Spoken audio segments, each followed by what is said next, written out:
President Trump signing an executive order cracking down on fentanyl and toughening prison sentences for traffickers of the drug. Joining me now is Louisiana Senator Bill Cassidy. He chairs the Senate Health, Education, Labor, and Pensions Committee. Mr. Chairman, you led the HALT Fentanyl Act. Congratulations. Your reaction? Thank you. I'm very pleased. And very pleased for the president. When the president came into office, he took on fentanyl. He closed the southern border, and drugs and people were coming across that border. He got the Mexican president to sick the Mexican army on the cartels. He got the Chinese to stop sending, or at least try and stop sending, the chemicals from China to Mexico. And now this is one more tool to help bring fentanyl deaths down to zero. May never happen, but let's try and get there. I just wanted, I'm pleased to partner with the president to try and do this. You know, the southern border, we had Tom Homan on in the last hour, our nation's borders are, talking about the incredible success that CBP has had at the southern border. But there's a lot of concern now about the northern border, and that is also the fentanyl story. So, you know, how concerned are you about the northern border as potentially these cartels and drug traffickers are trying to find another way into the United States from the north? I'm probably less concerned about the northern border than I am about the Postal Service. People can send fentanyl from China, and it comes to your doorstep, you open up, and there it is. And so in a previous Congress, we put dollars out for the U.S. Postal Service to upgrade their resources, give them more resources to try and choke that off. But the point being, you're right, if the cartels are stopped at the southern border, they'll come through the ocean. They'll come through the north. They'll come through the mail. We can't stop. We got to keep pushing, pushing, pushing, and that's why the HALT Fentanyl Act is so important. It's one more tool for law enforcement to kind of stop this scourge of fentanyl. No, it's been a destructive and deadly curse on Americans across this country, and so many families have lost, in particular children, to fentanyl. I also want to ask you about some other business of the day, because House Republicans have secured another win for President Trump's agenda. They have voted to cut more than $9 billion in federal spending discovered by the DOJ team. This is a clawback. More than $1 billion in public broadcasting, $135 million from the World Health Organization, millions more from other programs like climate initiatives, money that was spent abroad on climate initiatives. White House Budget Chief Russell Vought says that another rescissions package to cut spending is likely going to be sent to Congress soon, Mr. Chairman. I want to get your reaction. Now, the biggest question I ask of you and your colleagues is, what else are you willing to cut, in particular with the big, beautiful bill, which did add $3.7 trillion to the federal debt?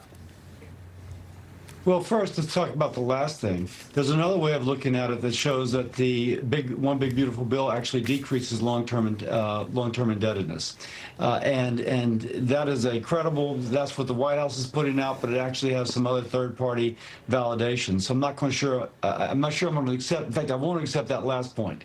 As regards other things to look at, let's face it. If you keep on looking at the deficit, at the debt.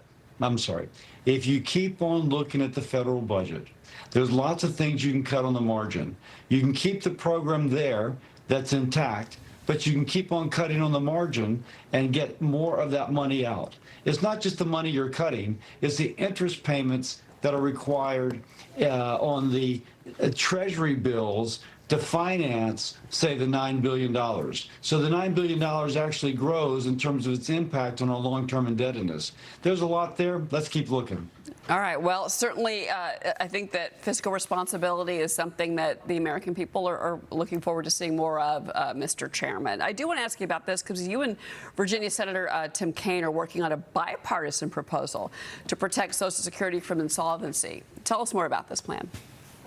Yeah, let's give some context. In about 8 years, by law, when the Social Security Trust Fund goes to zero, then benefits for those on social will be cut 20 to 25%. Because right now the amount coming in is less than the amount going out, and you got to even those by law. We have a proposal that protects Social Security. It actually increases benefits for some. And we do it by creating like a 401k, an investment fund separate from Social Security Trust Fund, an investment fund that can invest in the power of the U.S. economy, and you take the proceeds and you bail out social. By the way, the beneficiary gets all the benefits she's promised. She doesn't have any risk if he doesn't have any risk if the market goes up and down. Okay. All risk is borne by the investment fund. It's a way to use the power of the U.S. economy to protect Social Security and even to improve benefits for some. And that's interesting, Senator. I've got my colleague Todd Pyro who's also got a question for you on this. Senator, great to talk to you. The question I've always wondered on this, and I get so many varied answers. For somebody like me, why not just raise the darn age? Because I'm 47 years old. I think I got a long runway ahead of us, and I ain't planning on taking this thing at 62. So why not just raise the age on me and people younger than me and around my age and sort of, double team this along with your bill? I'm a doctor. I can tell you, you look great. Thank you, sir. You're going to live to be 90 years old. Come on my show anytime. But there's a lot of folks in our society that don't look as good as you, if you will. Their health is not as good. And you can imagine at age 62, they've been swinging a sledgehammer, and they are just worn out. Their bodies are broken. And so if you raise their age of eligibility, you actually threaten to put them into poverty. I think that's why President Trump said that he did not want to raise the age of eligibility. We got to work around that. By the way, President Trump also endorsed using a sovereign wealth fund, which is basically what we have, right, in order to bail out social. So I guess our plan allows someone maybe whose body is kind of worn out to still have their earlier age of retirement, but using the sovereign wealth fund strategy, which again President Trump has endorsed, we're able to bail it out so that you can still get the benefits that you need. And Senator, let me give you credit. That's the first real good answer I've heard in response to that point. No, I do appreciate it. Thanks for the compliment about my looks. It's misplaced, but about those individuals who are working jobs that admittedly are way more strenuous than what I'm doing. Guys, sorry. Let me interject. Well, Senator Cassidy, real quick before you go, any sense of when you're going to be able to bring this to the floor?